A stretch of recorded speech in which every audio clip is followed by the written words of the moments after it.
There are calls tonight for the sacking of a senior government minister if claims that Australia gave cash to people smugglers are correct.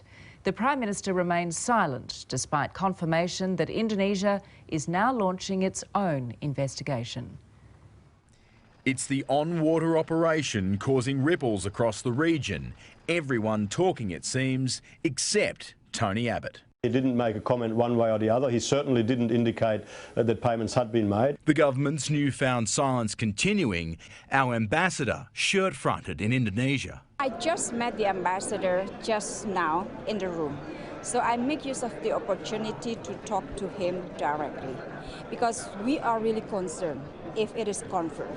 New Zealand's Prime Minister declaring the boat was bound for his country. So it definitely wasn't going to Australia. Their intentions were to come to New Zealand.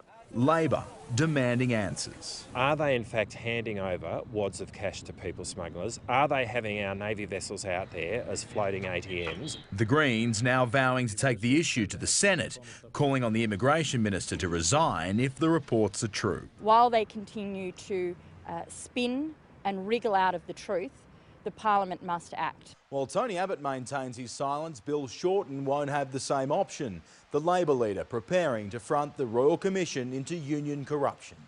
I know that every day I've got up, I've served the interests of workers, put interests of workers first, both as a union rep and now again in the Parliament. The former union boss becoming the third Labor leader called before a Royal Commission in the last 2 years. A witch hunt, according to the opposition front bench. In a budget where you can't find money for other things that the community wants, the Abbott government can stump up money for this. That is not at all statesmanlike, it's not at all prime ministerial, it is an absolute disgrace.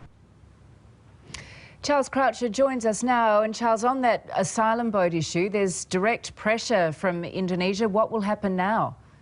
Well, Georgie, Paul Grigson is our ambassador in Indonesia and he's just returned to the country. He'll now have to pass this message to Julie Bishop if he hasn't already. Ms Bishop is one of 2 senior ministers to have denied this payment took place. And that's what has Tony Abbott in such a hard place. If the Indonesian investigation finds proof, he's then caught between the Indonesians and his ministers. All the while, the domestic pressure mounts on the Prime Minister as he continues to hold his nerve and remain silent. Georgie, we've seen these kind of standoffs at sea before. This time, it's diplomatic. All right, Charles, thank you.